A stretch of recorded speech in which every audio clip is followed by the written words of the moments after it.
2 Samuel, capítulo 6.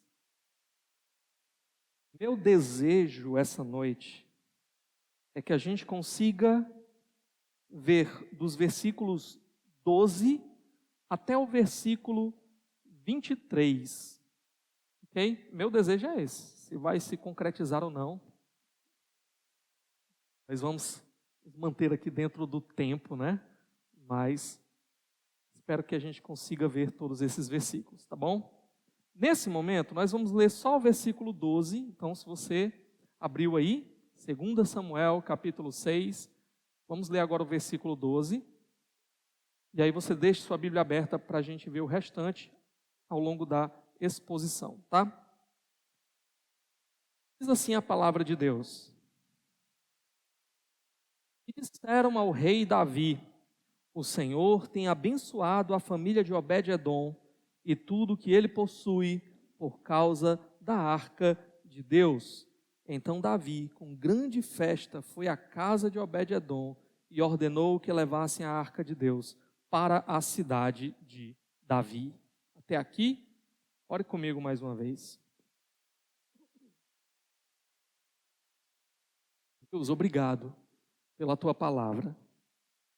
Obrigado porque o Senhor fala conosco, o Senhor nos dirige, o Senhor opera nas nossas vidas e no nosso coração por meio da tua palavra. E nós precisamos que o Senhor hoje fale mais uma vez. Nos faz sensíveis por meio da operação do teu Espírito, a palavra que será pregada agora. Eu te peço isso em nome de Jesus. Amém. Meus irmãos, uma das grandes perguntas, quando nós estamos analisando um texto bíblico, é uma pergunta muito simples. Por que esse texto está aqui? Qual é a função desse texto aqui? Quando os autores bíblicos, inspirados por Deus, escrevem a palavra de Deus para nós, o objetivo deles não é apenas nos dar mais informações. Sim, eles nos dão mais informações, mas esse não é apenas o objetivo. Ele não quer aqui nos dar apenas uma biografia de Davi ou algo do tipo. Ele não quer simplesmente que a gente saiba como foi o período de reinado de Davi ou algo do tipo. Ele está nos dando e ele está escrevendo com um propósito de nos fornecer uma visão teológica. Ele quer falar para nós da parte de Deus e ele quer que aquilo que ele está falando possa ser compreendido e mude a nossa vida e mude o nosso relacionamento com Deus. Então, o que esse texto que fala da transição da arca de Deus, o que ele está fazendo aqui nesse capítulo 6, aqui nesse início do livro de 2 Samuel? Para responder essa pergunta, nós precisamos entender o que vem antes, né? Então, quando a gente analisa o capítulo 1 até esse capítulo 6, nós vamos vendo que Deus, ele está mostrando uma coisa para nós. Ele está mostrando para nós como é que ele estava derrubando todos os inimigos de Davi ao longo do caminho. Em especial, esses inimigos, eles faziam parte da família de Saul. E como Deus, então, estava também conduzindo Davi até o trono de Israel, o trono do seu povo, de modo que Deus ele iria usar Davi como instrumento nas suas mãos para abençoar o seu povo. É isso que ele está nos ensinando aqui. Inclusive, muito obrigado. Davi, ao derrotar os filisteus, que são parte aqui dos inimigos do povo de Deus, Davi também, Deus está mostrando como ele está cumprindo as suas promessas de dar aquela terra ao seu povo, de concluir a conquista daquela terra para o seu povo. Agora, ao longo desse processo, desde o chamado de Davi até a entronização de Davi, Davi precisa experimentar algumas mudanças. Deus precisa operar na vida dele e mudar algumas coisas, de modo que ele possa ser o rei que Deus quer que ele seja. De modo que ele não seja um novo Saul, mas sim o rei segundo o coração de Deus, o rei segundo a vontade de Deus, para que o povo de Deus seja abençoado por meio do seu reinado. Ao longo desse processo, nós vimos também altos e baixos na vida de Davi. Nós vimos aqueles momentos em que Davi, pela fé, acertou, fez coisas grandiosas para Deus. E vimos também aqueles momentos em que Davi tropeçou, falhou, fez aquilo que não agradava ao Senhor. Davi, ele vai mostrando por meio de tudo isso, né? Deus, ele não esconde os erros e tropeços dos heróis aqui do povo dele. Deus está mostrando que o grande herói, no final das contas, é ele. Mas Deus está mostrando ao longo de tudo isso que Davi, ele estava naquela posição, não por mérito, não porque Davi era o cara 100% perfeito, mas ele estava naquela posição porque Deus queria usar Davi. E Deus, ele ia fazer mudanças, operar mudanças na vida de Davi. Inclusive, o tema da nossa mensagem hoje é esse: mudanças. Mudanças. Porque, se der tempo nós vermos todo esse texto hoje, nós vamos ver duas mudanças que acontecem aqui no texto. Uma mudança positiva e uma mudança negativa. Agora, antes de eu começar a falar aqui sobre essa primeira mudança, sobre essa mudança positiva, deixa eu só lembrar duas coisinhas que a gente viu no domingo passado e que a gente precisa lembrar isso para poder continuar a história de hoje, tá? Que coisas são essas? Primeiro, nós vimos a Arca de Deus, a ideia de Davi, né, juntamente com os líderes de Israel, de trazerem a Arca de Deus até a cidade de Jerusalém. Nós vimos que Deus, essa arca, ela simbolizava a presença de Deus, a santidade de Deus, e que Deus, ele podia ser perigoso. A presença de Deus podia ser perigosa. Quando Davi decidiu fazer as coisas da própria cabeça dele, sem consultar o Senhor, sem ver qual era a vontade do Senhor, uma tragédia aconteceu. A santidade de Deus foi profanada e um homem morreu, Uzá. Porém, a arca de Deus, e essa segunda coisa que a gente viu, ela também podia ser, essa presença de Deus podia ser abençoadora. O texto nosso hoje vai começar lembrando como essa arca, ela trouxe bênção para a casa de Obed-edom. Quando a presença de Deus, o próprio Deus, é tratado com honra, com reverência, com respeito diante da sua santidade, o que nós vemos aqui é essa presença abençoadora de Deus.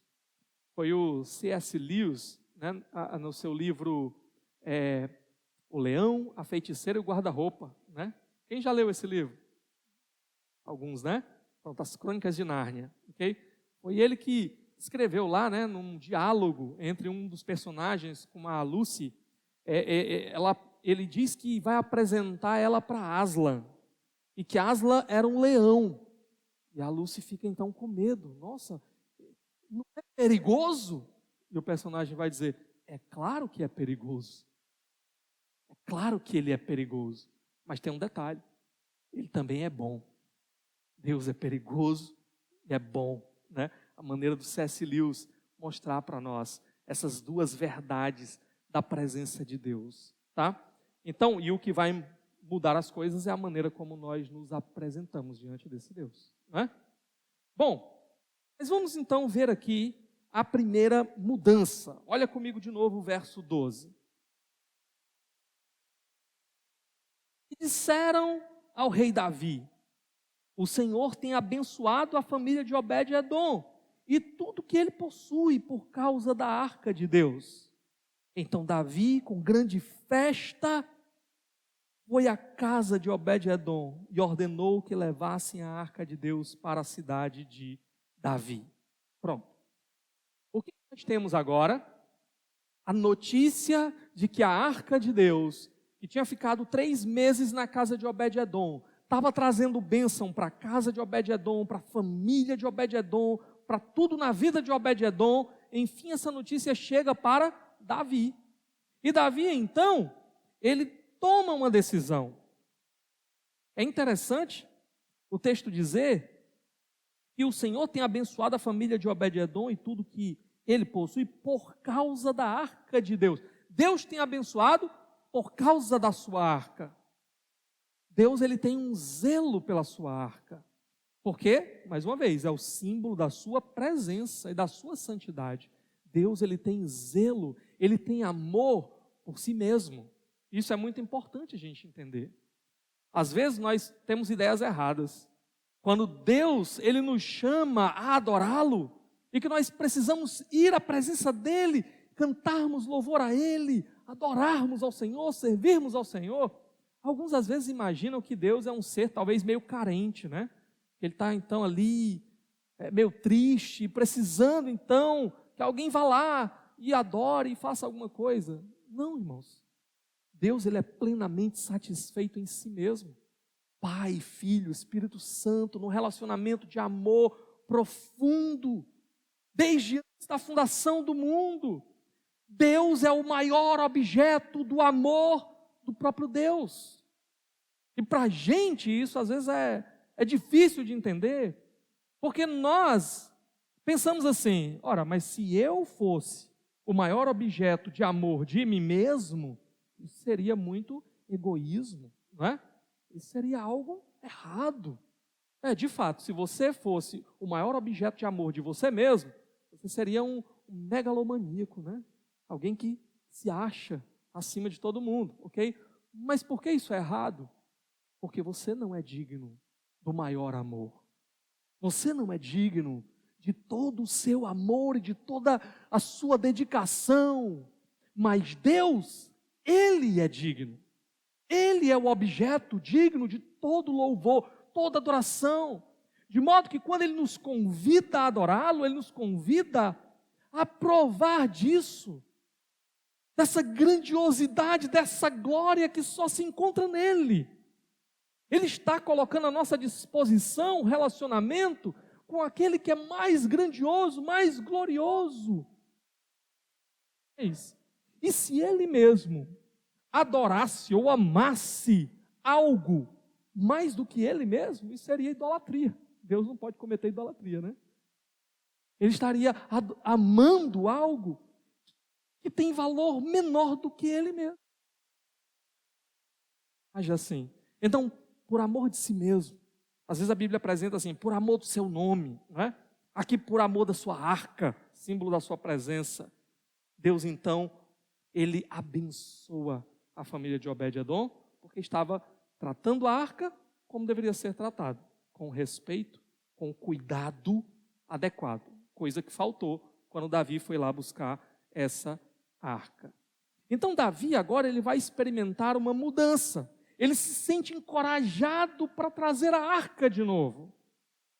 Vocês lembram que no domingo passado, Davi ele terminou essa tentativa de levar a arca, a tentativa frustrada, com o coração irado contra Deus. Os planos dele não deram certos, ele ficou então profundamente insatisfeito, envergonhado, a festa que ele tinha ali organizado terminou numa tragédia, e Davi ficou indignado e deixou a arca lá na casa de Obed-edom. Mas agora é diferente.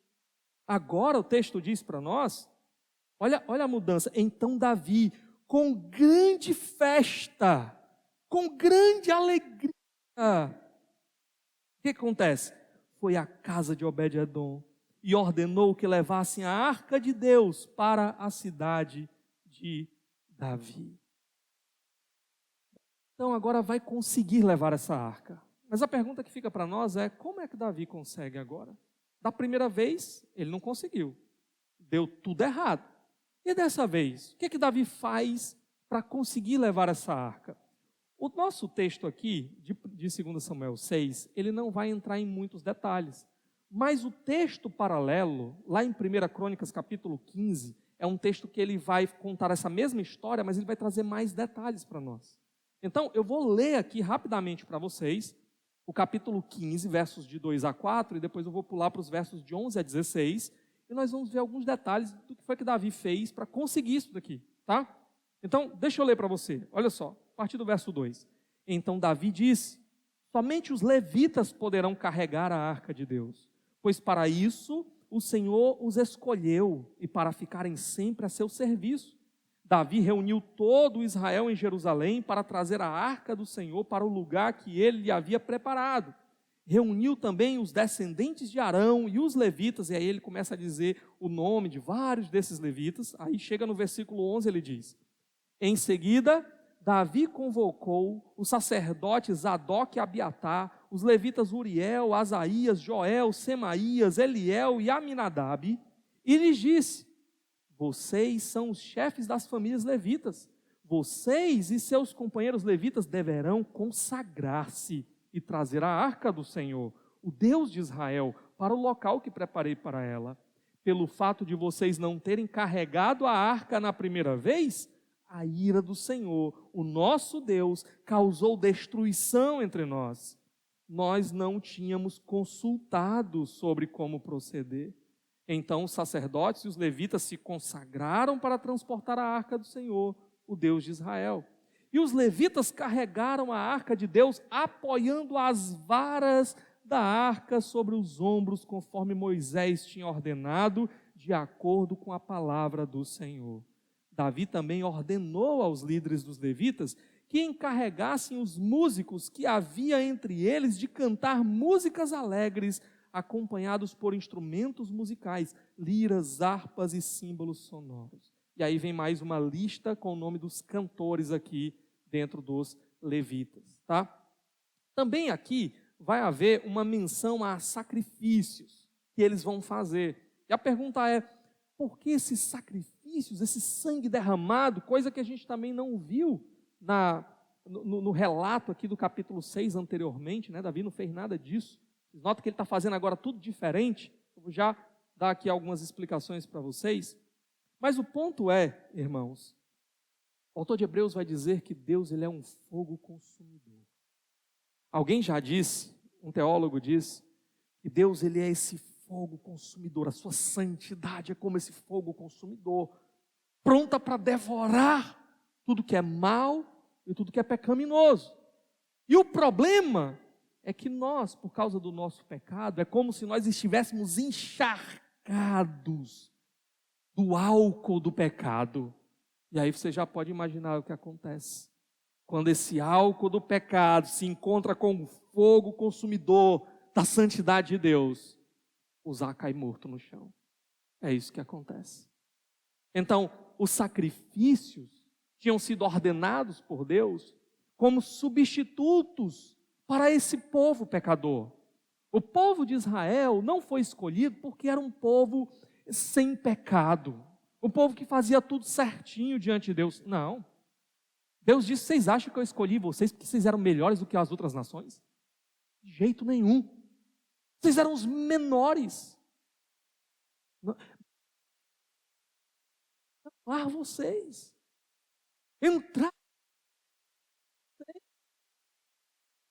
O santo não pode simplesmente se aproximar desse povo mergulhado no pecado, sem que a tragédia, sem que a sua justiça se manifeste e todo mal e todo pecado seja punido. Mas refletimos muito pouco sobre a santidade de Deus. Falei disso no domingo passado. E nos esquecemos que por causa do nosso pecado, Deus de fato é esse leão perigoso. Mas Deus é bom. E porque Ele é bom, Ele prepara então uma maneira para que nós possamos estar na sua presença, sem sermos consumidos. E qual é essa maneira? Os sacrifícios. O sacrifício era um símbolo como se o nosso pecado estivesse sendo transportado para aqueles animais e aqueles animais estivessem sendo consumidos no nosso lugar. E esses sacrifícios, é claro, o autor de Hebreus vai dizer: o sangue de touros e bodes não é suficiente para pagar o preço do pecado. Aí ele vai dizer que na verdade tudo aquilo era apenas uma figura, um símbolo, uma sombra de como Deus ia resolver o problema do nosso pecado de uma vez por todas. E como é que Deus resolve o problema do nosso pecado de uma vez por todas? Através de um sacrifício, não de touros e bodes, mas do sacrifício do seu próprio Filho, sem defeito no nosso lugar. A cruz é o lugar que Deus resolve o problema. Jesus é o Cordeiro de Deus que tira o pecado do mundo. Ali Jesus, Ele toma o nosso lugar como substituto perfeito.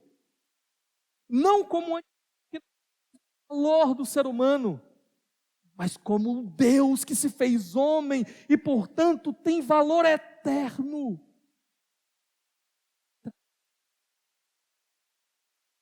sangue derramado dele nos purifica do nosso pecado. A dívida que nós tínhamos diante do Pai, que deveríamos pagar por toda a eternidade diante dele, essa dívida é paga por Jesus. A ira do Pai se acende pelo nosso pecado, mas ao invés de cair sobre nós, caiu sobre ele. É pelas pisaduras que nós somos sarados. É pelo sacrifício de si mesmo que nós somos sarados. Então Deus agora tratou Jesus como eu deveria ser tratado. Como os animais do sacrifício eram tratados. E agora Ele olha para mim e Ele me trata como Jesus deveria ser tratado. Ele me trata agora como filho amado.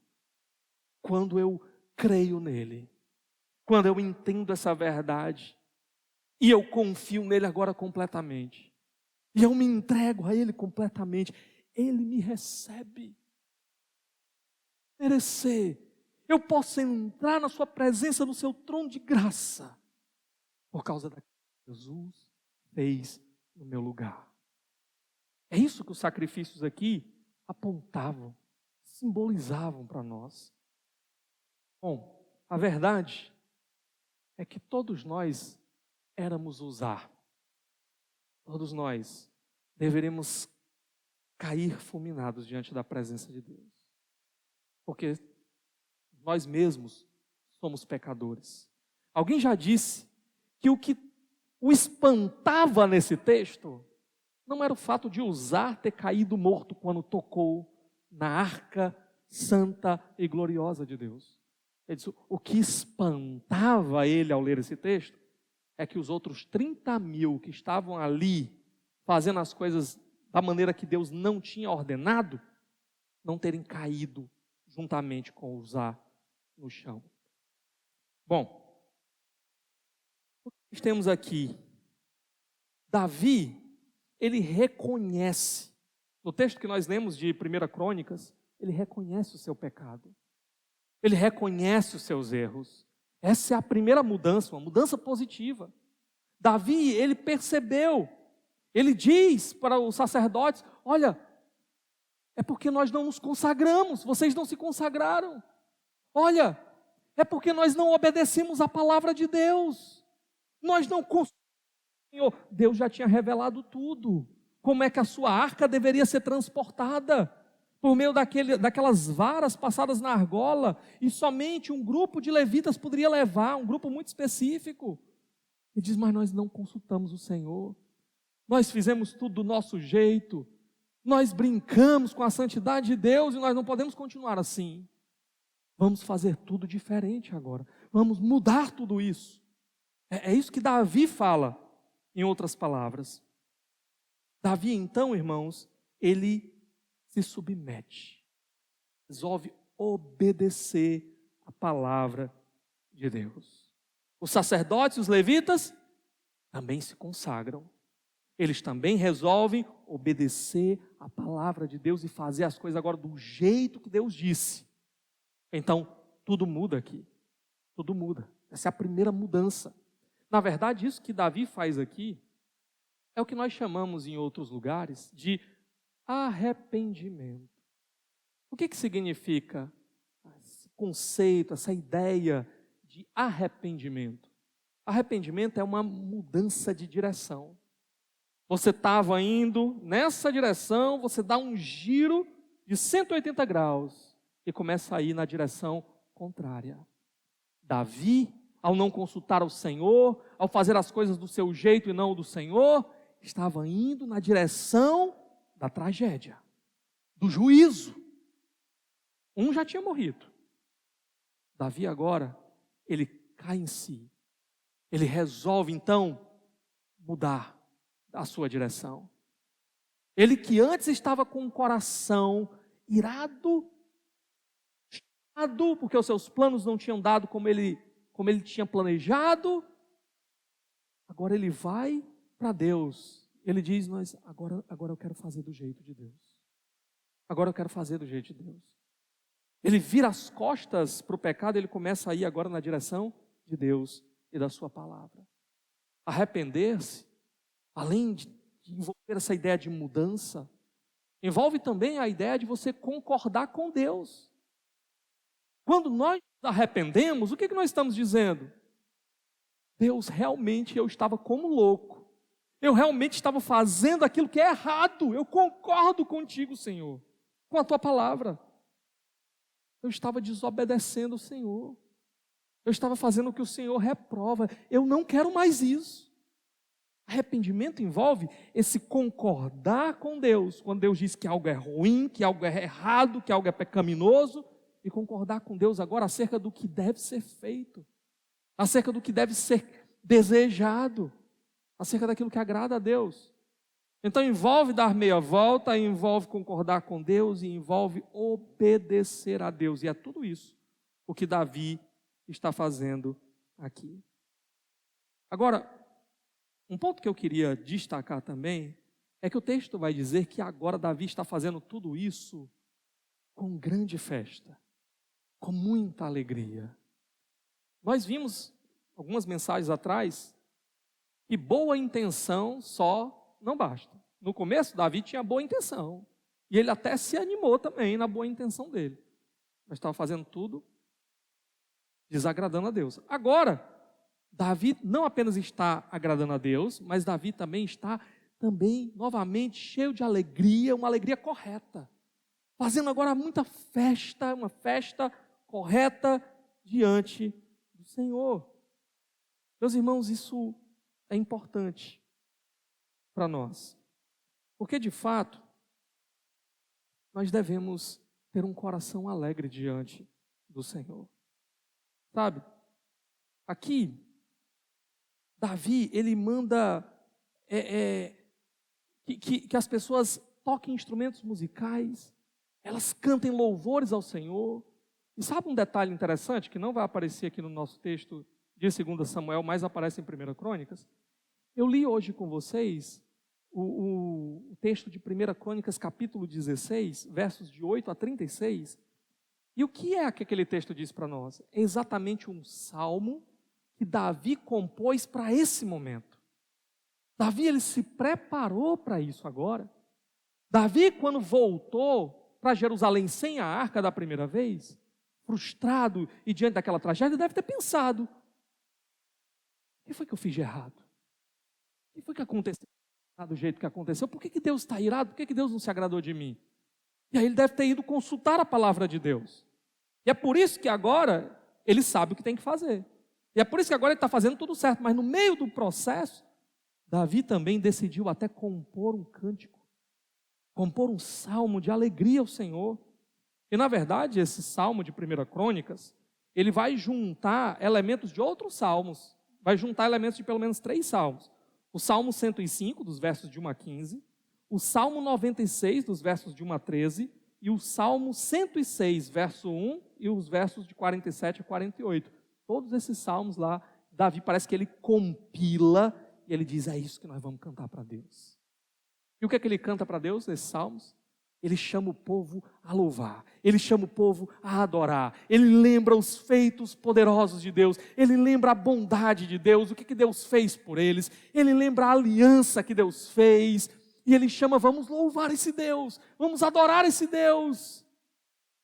No final do salmo ele diz que a nossa glória, Senhor, seja adorar o Senhor, seja te louvar. É um salmo de adoração, de alegria, por quem Deus é e por que Deus fez.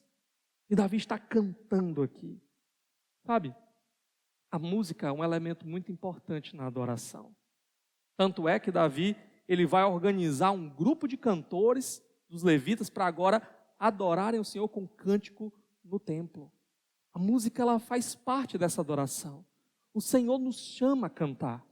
O Senhor deseja que nós entoemos cânticos para Ele, que nós entoemos louvores para Ele. Esse momento que nós cantamos aqui, antes da pregação, não é um momento que nós simplesmente assim, tem que ter, vamos cumprir tabela. Não, é importante para Deus. Deus, Ele quer que você abra sua boca e cante, mesmo desafinado aí no seu lugar. Deus quer que você cante. Sabe, Paulo vai dizer que o Espírito Santo, ele meio que traduz as nossas orações. Ele diz que às vezes a gente ora como não convém, né? Mas o Espírito pega aquela oração meio torta da gente e ele organiza o negócio e leva para Deus, né? Deus também pega o teu canto desafinado, né?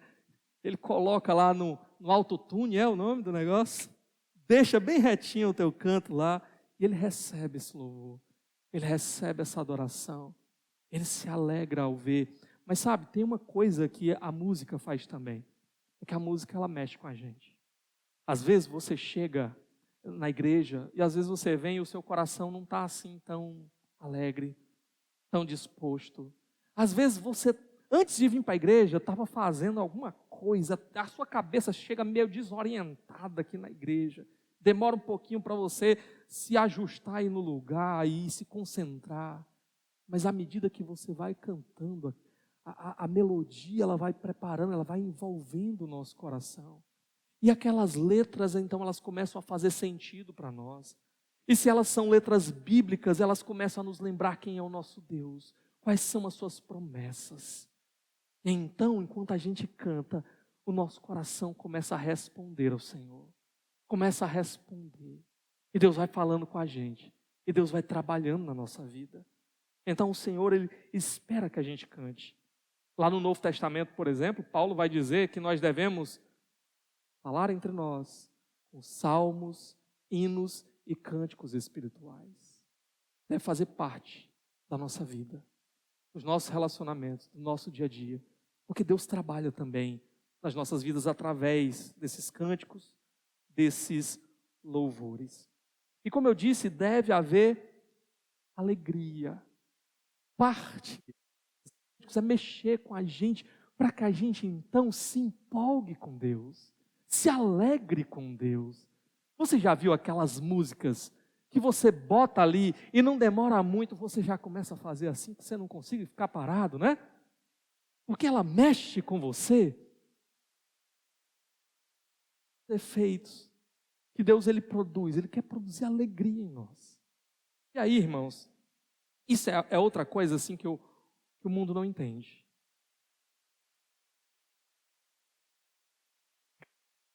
Da alegria que há em Deus para nós.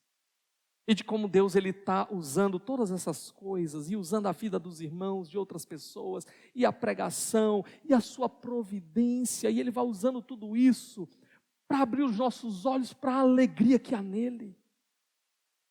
Quando a gente enxerga, então a gente corre para Ele, mas o mundo não entende isso.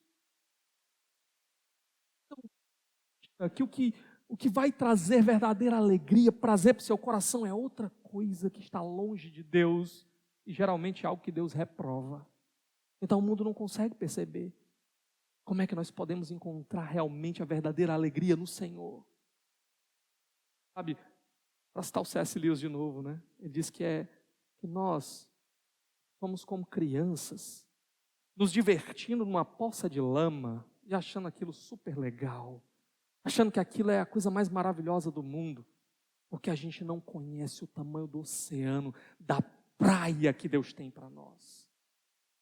Eu me lembro que quando eu era adolescente, eu estava ouvindo a rádio, me arrumando para ir para a escola, e então uma notícia saiu na rádio.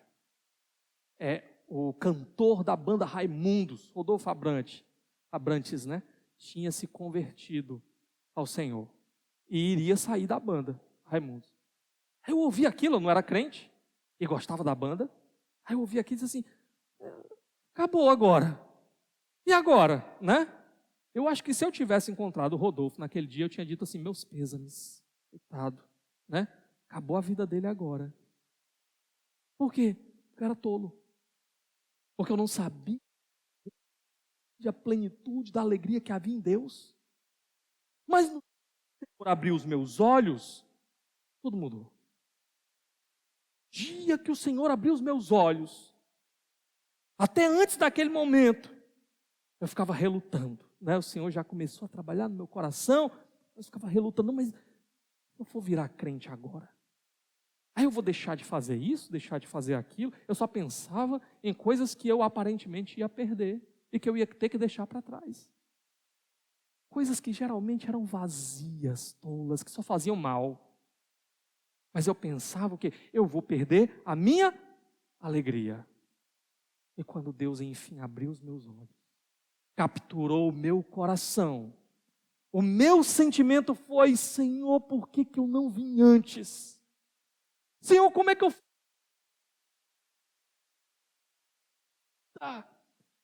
Como é que eu não vi isso tudo que havia para mim na tua presença gloriosa? E qualquer um que já tenha passado pela experiência de ter um encontro verdadeiro com Cristo, sabe do que eu estou falando aqui agora. Então, Davi, ele está aqui provando de toda essa alegria. Agora, do jeito certo, para a presença de Deus, para Deus habitar no nosso meio, aqui em Jerusalém, onde eu habito, para Deus ser adorado aqui no nosso meio. E Davi está fazendo festa diante disso daqui. Agora, pensou, se Davi tivesse ouvido sobre essa bênção que estava acontecendo lá na casa de Obed-edom, e ele tivesse ido buscar lá a arca, mas ele tivesse feito tudo igual de novo? Já pensou? Davi está lá, recebe a notícia: olha, parece que Deus está abençoando a casa de Obed-edom, a família de Obed-edom, está abençoando a vida dele. Tudo lá está uma bênção por causa da arca que está lá. Aí Davi podia ter pensado: opa, então Deus mudou de ideia? Deus agora já se acalmou, né? Vamos lá buscar de novo, que agora vai dar certo. Traz outra carroça nova, né, para os bois puxarem a arca para Jerusalém de novo. Já pensou se Davi tivesse feito isso? Andado em quê? Tragédia de novo. Tragédia de novo. Graças a Deus, Davi caiu em si e não fez isso. Mas por que eu estou levantando essa questão? Porque é exatamente o que nós fazemos muitas vezes. Nós tomamos uma decisão errada, nós seguimos num caminho errado, nós colhemos as consequências do nosso pecado, e o que a gente faz? Continua insistindo no erro e quebrando a cara vez após vez. Vou dar um exemplo para você. É como aquele pessoal que se vicia em jogo do tigrinho. Já ouviu falar? Eu só vi aí as propagandas aí, as coisas aí, né? O povo falando aí, enfim. Mas sabe o que acontece? A pessoa vai lá, aí ela experimenta um pequeno prazer. Porque o jogo não é bobo, ele deixa você ganhar alguma coisa ali no começo, né? Para você ficar com aquela esperança: opa, se deu certo uma vez, vai dar certo de novo. Aí o que acontece? Aí a pessoa vai lá e perde tudo que ela tinha ganhado e perde muito mais. Só que ela continua jogando mais, e jogando mais, e jogando mais, achando que uma hora vai dar certo, que é só ela insistir mais um pouco, que ela continua fazendo a mesma coisa, que está levando ela para o buraco financeiro, mas ela continua insistindo no mesmo erro, achando que mais cedo ou mais tarde, aquele caminho vai resolver o seu problema. É como muitos de nós. Você tomou uma decisão errada na sua vida, que está atrapalhando a sua vida, que está destruindo a sua vida, que só está trazendo consequência ruim para a sua vida. Mas você não pensa assim: é hora de parar. É hora de parar, porque senão eu vou me afundar mais nesse negócio aqui. É hora de dar meia volta. É hora de me arrepender. E é hora de procurar um caminho diferente. Eu tinha colocado um negócio com a Aline e não estava dando certo. E aí eu disse para ela: vamos parar agora, porque senão nós só vamos ter mais prejuízo. Vamos dar uma volta para trás e vamos tentar agora de outro jeito. De outro jeito. Tem uma hora na vida da gente, a gente tem que avaliar as coisas e que a gente tem que tomar um novo rumo, um novo. Bom, o que mais que o texto vai dizer para nós? Olha o verso 13. Ele diz assim: que carregavam a arca do Senhor davam 6 passos ele sacrificava um boi e um novilho gordo. Calma aí. Calma aqui nesse texto. Porque a impressão que dá é de que a cada 6 passos, traz aí um novilho, um bezerro, vamos sacrificar. Mais 6 passos, traz outro. Meus irmãos, daqui de onde eles estavam até Jerusalém era longe. Se for assim, eu não sei quando é que eles iam chegar não, né? Talvez daqui a 2 anos a gente chegue, né? Porque o processo também do sacrifício era algo que levava tempo, ok? Então, aqui parece dar essa impressão para nós. Alguns até tentam argumentar que parece que é isso mesmo, mas muitos comentaristas entendem que, na verdade, não é isso que está acontecendo. Que, na verdade, eles deram 6 primeiros passos e fizeram esse sacrifício e depois seguiram viagem, tá? Então, o sacrifício foi feito só depois dos 6 primeiros passos. Os outros passos que eles deram até chegar lá, não precisou ir fazendo sacrifício ao longo do caminho. E eu estava dando uma olhadinha no texto hebraico para ver como é que estava literalmente lá no texto. E basicamente, literalmente, estava mais ou menos assim, tá? E aconteceu que foram carregando a arca de Yahvé 6 passos e sacrificou um bezerro e um cordeiro gordo. Basicamente isso. Então, dá para a gente entender que aqui, na verdade, eles deram 6 passos, os levitas levando a arca, e depois de 6 passos foi feito o sacrifício, depois eles seguiram viagem. Tá bom? Agora, por que esse sacrifício aqui? Provavelmente, essa era uma maneira de suplicar a bênção do Senhor para essa viagem.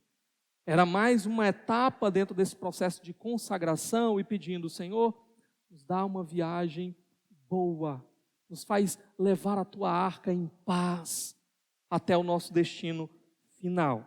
Então, esse é um caminho, uma possibilidade. Outros entendem que tem um detalhe interessante aqui.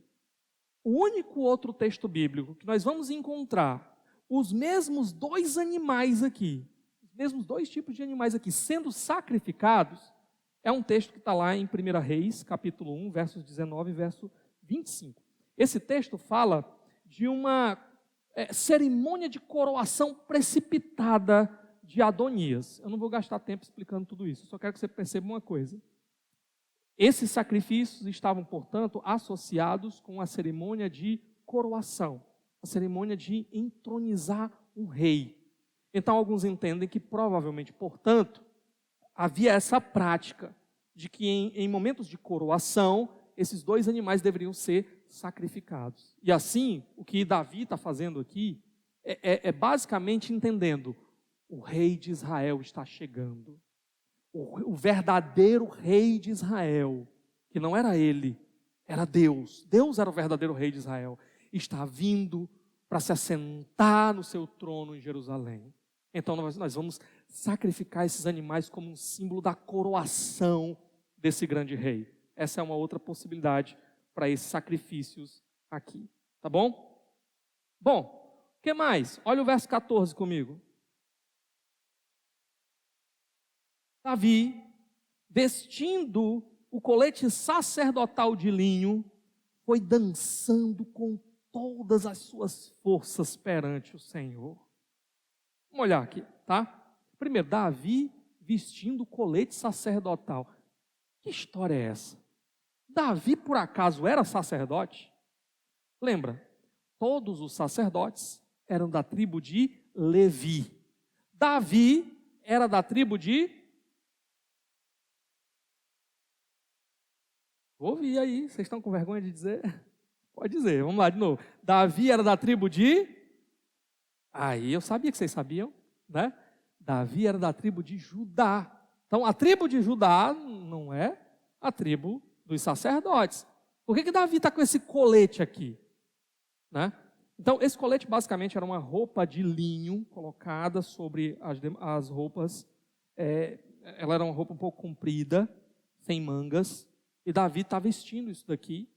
O texto não entra aqui em detalhe assim, do tipo, Davi está sendo reprovado por usar essa veste. Não tem nada no texto. Se fosse esse o caso, Davi ia sofrer alguma consequência aqui, ou o autor daria indícios para nós de que ele foi reprovado nisso que ele fez, mas não é o que vai acontecer aqui. E nós não sabemos exatamente por que Davi está vestindo esse colete sacerdotal. Mas aqui, irmãos, nós já, sabe, Deus ele não revelou tudo de uma vez. Ele foi revelando progressivamente. E quando nós chegamos lá, mais ao longo assim, dessa revelação de Deus, ele vai nos dizer uma coisa, que o seu objetivo, desde o início, é criar para si um reino de sacerdotes. Uma nação santa, um reino sacerdotal. Ou seja, o desejo do seu povo, o desejo de Deus para o seu povo, é que cada um do seu povo fosse um tipo de rei, um representante dele aqui nessa terra, envolvido com um serviço a ele, como sacerdotes de Deus. Esse sempre foi o objetivo. E Davi aqui, como esse rei escolhido do Senhor, esse rei de Israel, ele parece que incorpora para nós aqui essa figura do rei e sacerdote. Uma figura que será cumprida por quem? Cristo Jesus. Jesus é o Messias. A palavra Messias, a palavra Mashiach do hebraico, a palavra grega que traduz essa palavra é a palavra Christos. Tá? Então, Jesus Cristo, Cristo não é o sobrenome de Jesus. Christos é a tradução da palavra Messias, Mashiach. É o ungido. Significa o rei. Jesus é o verdadeiro rei. O grande rei. Nós vamos ver quando a gente chegar no capítulo 7, que esse texto do capítulo 7 é importantíssimo para nós entendermos tudo o que tem a ver com esse ministério de Jesus. Ele é então esse rei, mas ele não é apenas rei. Ele é rei e sacerdote. Mas peraí, como é que Jesus é sacerdote? Se Jesus é descendente de Davi, se Jesus também não era da tribo de Levi, era da tribo de Judá, como é que ele pode ser um rei e um sacerdote? O texto vai dizer que é porque a sua linhagem sacerdotal é uma linhagem diferente e maior, superior ao sacerdócio levítico. Ele é sacerdote segundo a ordem de Melquisedeque. Abraão, que era o pai, né, o maior, né, aí acima de Levi, que era seu descendente, Abraão pagou dízimos a Melquisedeque, reconhecendo que Melquisedeque ele era sacerdote do Deus Altíssimo. E o autor de Hebreus ele vai desenvolver todo esse argumento mostrando o seguinte, que se Abraão, que era maior do que Levi, pagou dízimos a Melquisedeque, reconhecendo ele como sacerdote, é porque o sacerdócio de Melquisedeque, portanto, era maior do que Abraão e maior do que Levi. Então o sacerdócio de Jesus ele é superior. Mas fechando aqui esse parêntese, tá? O fato que nós vemos aqui, e isso dá para a gente perceber com clareza, quando Davi bota esse colete, é o seguinte, ele era rei, e mesmo não sendo sacerdote, parece que o coração de Davi era, eu queria fazer parte desses que estão servindo ao Senhor. Eu quero estar no meio desses que estão conduzindo a adoração a Deus e servindo ao Senhor. Olha onde estava o coração de Davi. Enquanto muitos talvez quisessem estar na posição de rei que Davi ocupava, Davi tinha um coração que queria ser sacerdote do Senhor. Sacerdote de Deus. Meus irmãos, Davi viu o sacerdócio como um privilégio. Senhor, não como um fardo, uma obrigação, mas um privilégio. Olha como Davi olha para as coisas diferentes de mim, de você, muitas vezes. Quantos de nós muitas vezes perdeu de vista que servir ao Senhor não apenas é um privilégio, é parte da nossa missão. Quando Deus nos fez, Ele nos criou à sua imagem, conforme a sua semelhança. Isso significa, sabe o quê? Ele nos criou para sermos seus representantes aqui nesse mundo. Reis e sacerdotes. Ao servirmos nesse mundo, ao representarmos Deus, ao trabalharmos pela causa de Deus, para fazer o nome dele conhecido, os louvores do nosso Rei, o Messias, Cristo, serem entoados, ao servirmos para atrairmos pessoas de toda a tribo, língua, raça e nação, para se somarem a esse grande reino dele. Estamos cumprindo a nossa missão, agindo como reis e sacerdotes. Ao lutarmos pelas causas de Deus nesse mundo, nós estamos lutando para sermos reis e sacerdotes, representantes de Deus. Mesmo que todos nos desprezem ou tampem os ouvidos para nós, Deus se agrada de nós e nós cumprimos a missão ao fazermos tudo isso. Outra coisa interessante aqui, irmãos, Davi, ele dançava, e o texto diz que ele dançava com todas as suas forças. Há uma ênfase aqui. Sabe, essa dança que Davi fazia aqui, irmãos, era uma dança de alegria. Então era uma dança rápida, animada, era uma dança que exigia muito vigor aqui de Davi, sabe? Não era aquele negócio, né? Devagarinho. Não, era um negócio que Davi ficava cansado mesmo aqui, tá?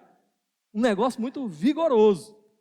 Abel ali já está ali doido para ver se esse passo que eu dei vai sair, né, no vídeo, para ele fazer uma figurinha, né? Tá certo. Aproveite essa oportunidade, né? O que tem de interessante aqui, certo? É que alguns entendem que talvez Davi estava aqui desempenhando um tipo de dança cerimonial, que se foi perdida e que nós não temos muitos detalhes do que aconteceria aqui, como era, mas que ela teria um padrão e Davi estaria representando essa dança cerimonial. Bom, como a gente não tem grandes evidências a esse respeito, então não adianta a gente tentar bater o martelo aqui. Outro problema é que a palavra usada para dança aqui, ela só vai aparecer aqui nesse capítulo 16. Em outros lugares nós encontramos pessoas dançando, mas a palavra usada em outros lugares é diferente. É uma palavra que dá a ideia até de rodopiar, ou algo assim. Tá? Não é a mesma palavra que está sendo usada aqui.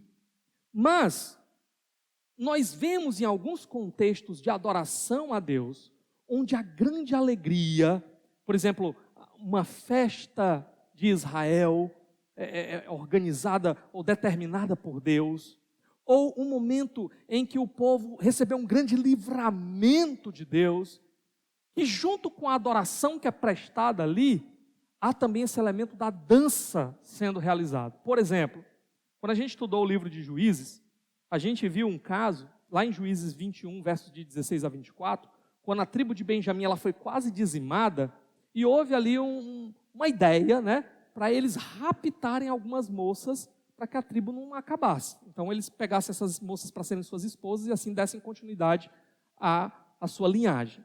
E aí o que acontece? Era uma festividade que estava acontecendo, eles se esconderam num lugar por onde aquelas moças iam passar, e elas vinham dançando. E aí eles foram lá e capturaram, né? Sequestraram essas moças. O fato é, essas moças são representadas dançando, contexto de adoração, mas não no tabernáculo. Ok? Voltando, a gente tem aquele momento também quando Israel passa pelo Mar Vermelho e do outro lado nós vemos Miriam, naquele contexto de grande alegria e de adoração, ela começa a dançar, há instrumentos ali também, as mulheres de Israel a acompanham e elas dançam de alegria diante do Senhor.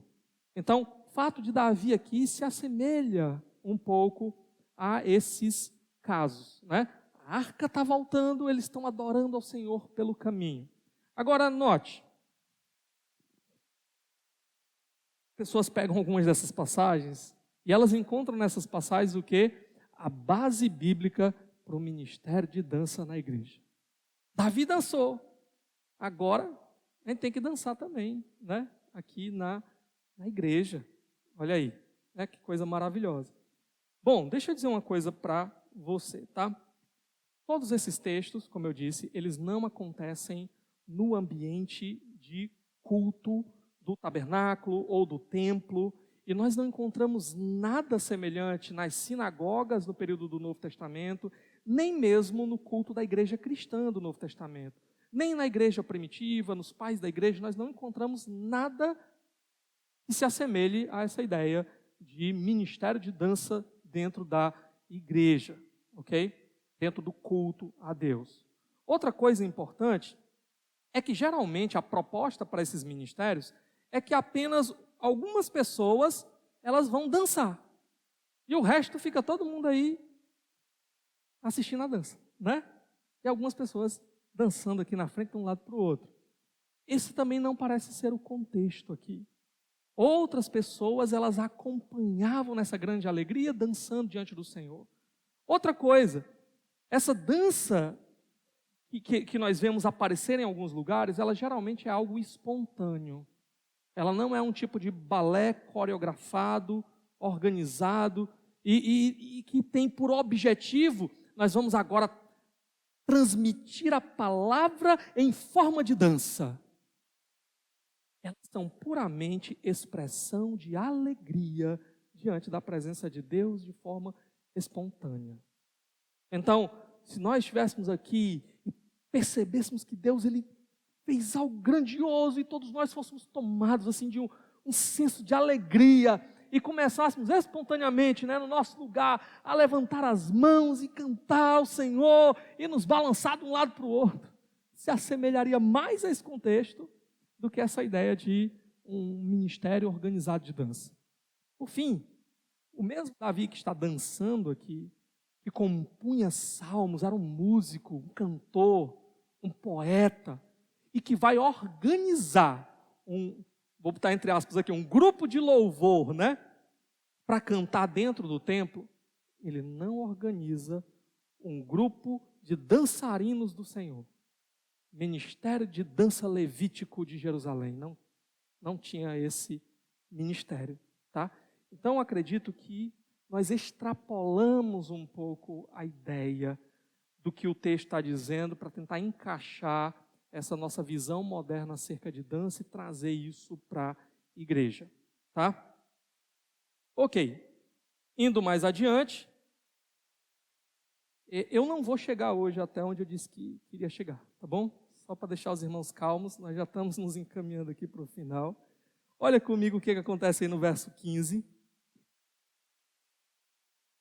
O texto diz: enquanto ele e todos os israelitas levavam a arca do Senhor ao som de gritos de alegria e de trombetas, um detalhe, além da dança, esses gritos, tocavam instrumentos. No nosso texto, no texto de 1 Crônicas, ele mostra outros instrumentos. Aqui ele fala da trombeta.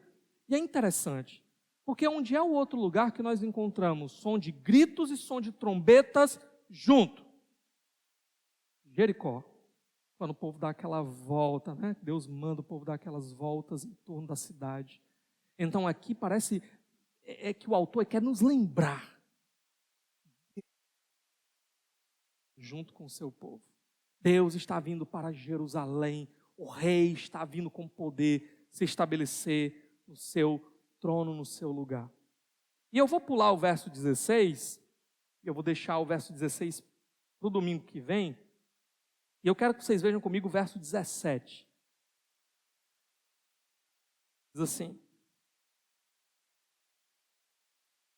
eles trouxeram a arca do Senhor e a colocaram na tenda que Davi lhe havia preparado. E Davi ofereceu holocaustos e sacrifícios de comunhão perante o Senhor. Então, aqui nós estamos vendo vários dos preparativos que Davi fez para essa chegada da arca, E aqui, quando eles chegam lá, Davi oferece mais uma vez. Alguns entendem que talvez esses sacrifícios estão atrelados à consagração da tenda, onde a arca ia ficar. Essa tenda não é o mesmo tabernáculo que Moisés tinha mandado confeccionar.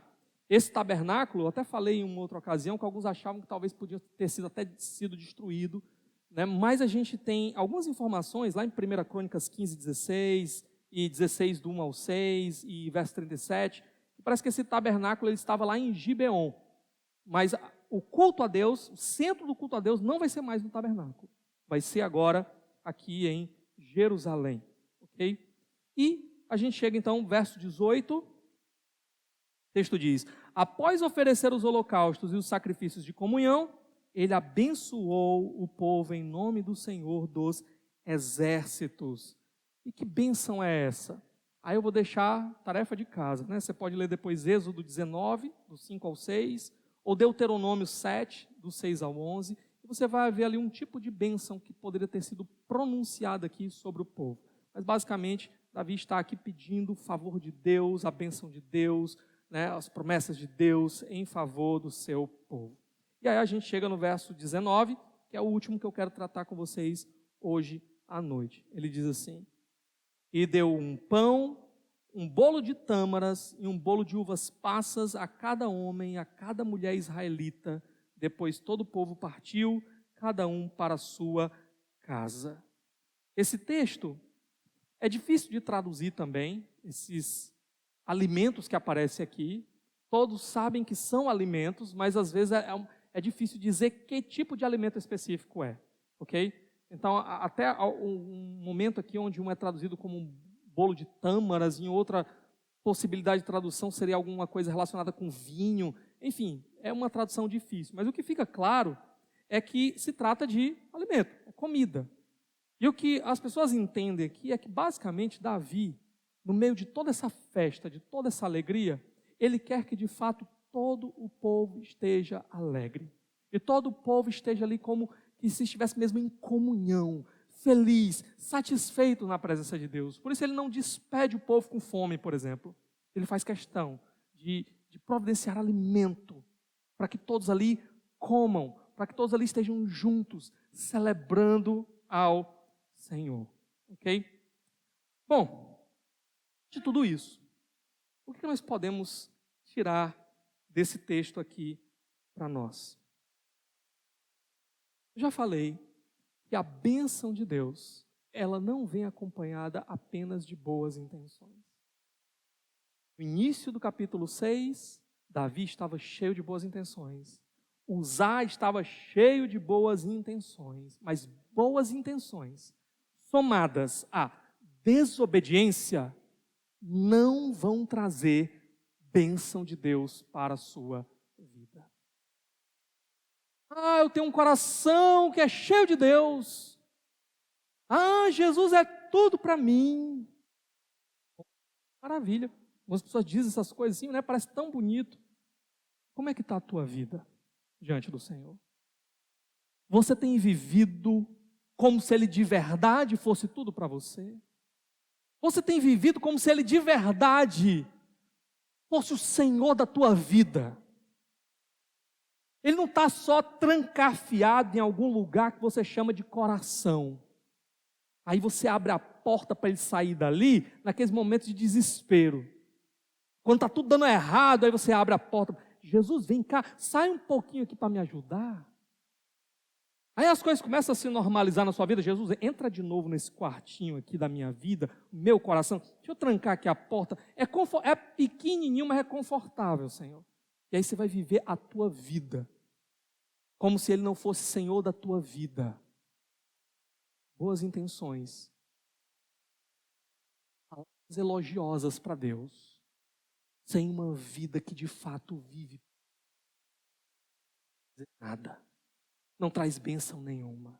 O Senhor reprovou um povo quando Ele disse: esse povo me honra apenas de lábios, mas o seu coração está longe de mim. Quando Davi só tinha boas intenções, mas desobediência,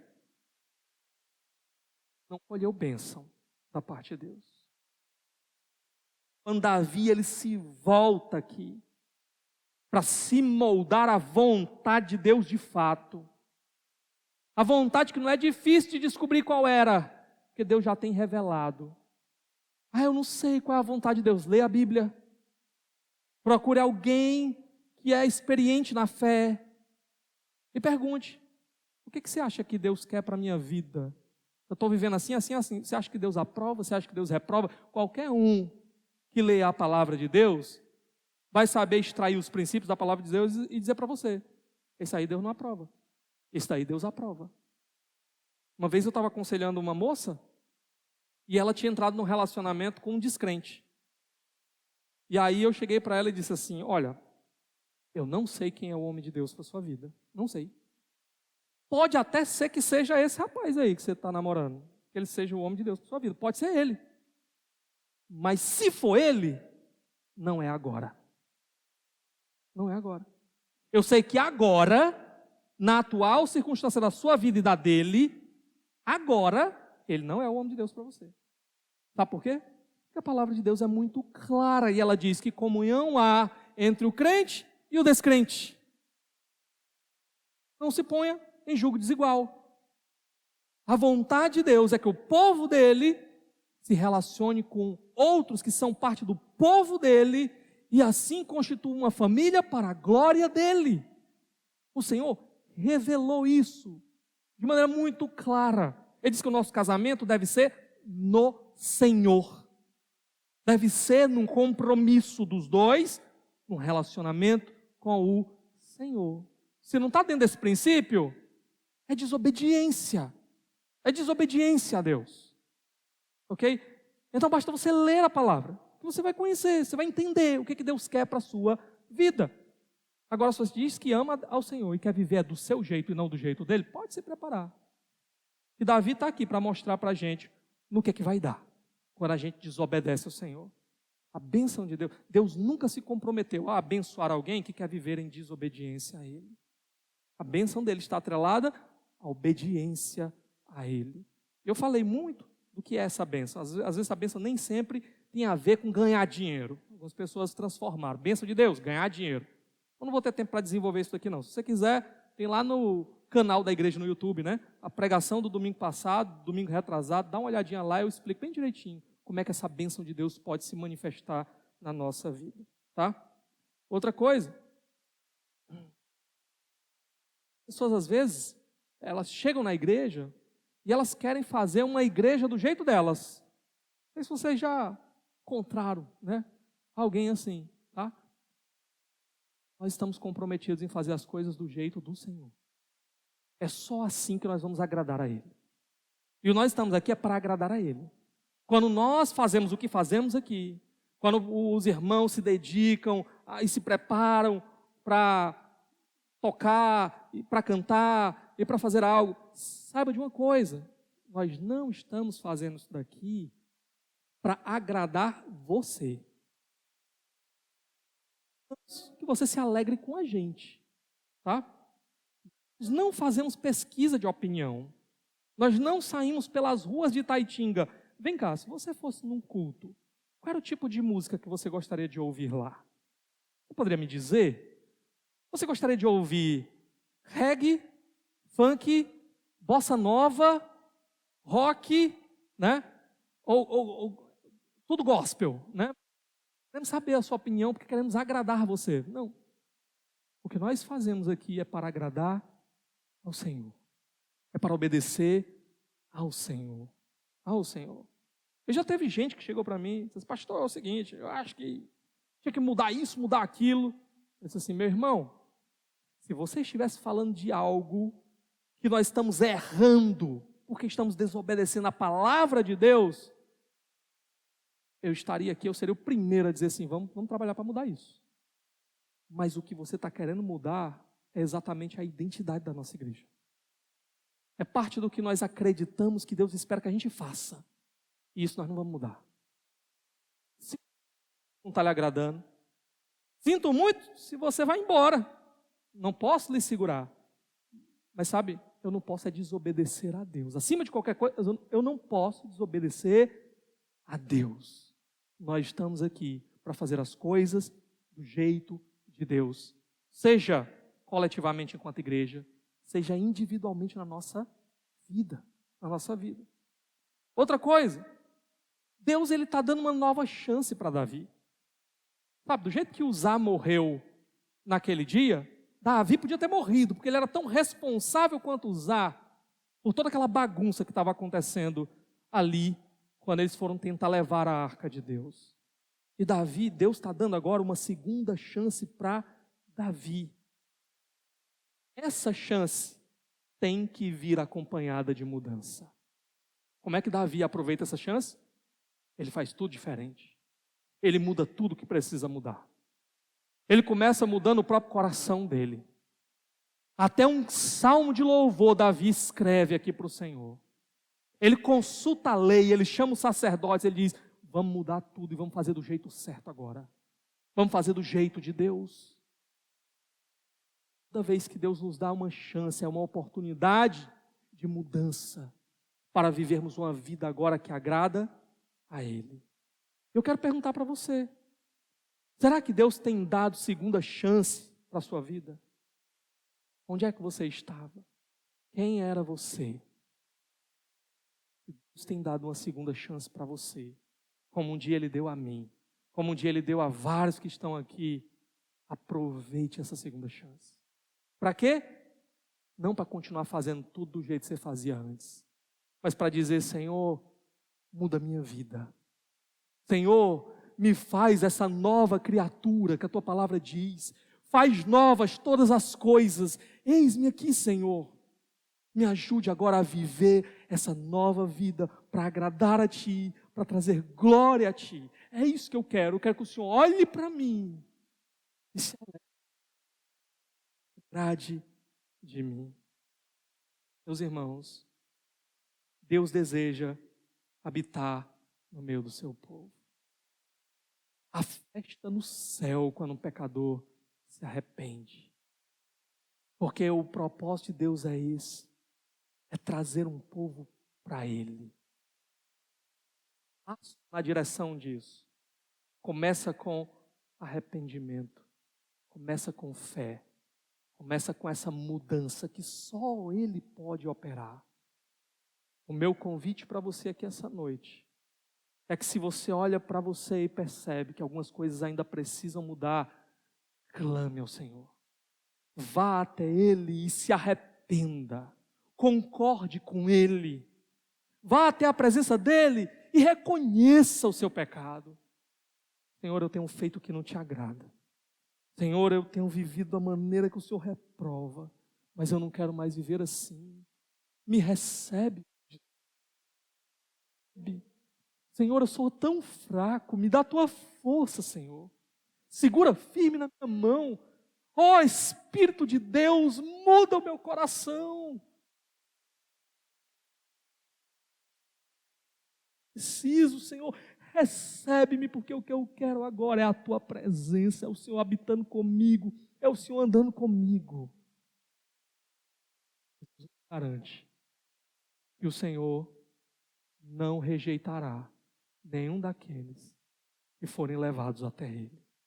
Se você for o Senhor hoje e clamar a Ele, e não der descanso ao teu coração, mas clamar a Ele: vem e muda-me. Essa é uma oração que o Senhor tem prazer em ouvir. E essa é uma oração que Ele tem prazer em atender. Clame a Ele. Ore comigo.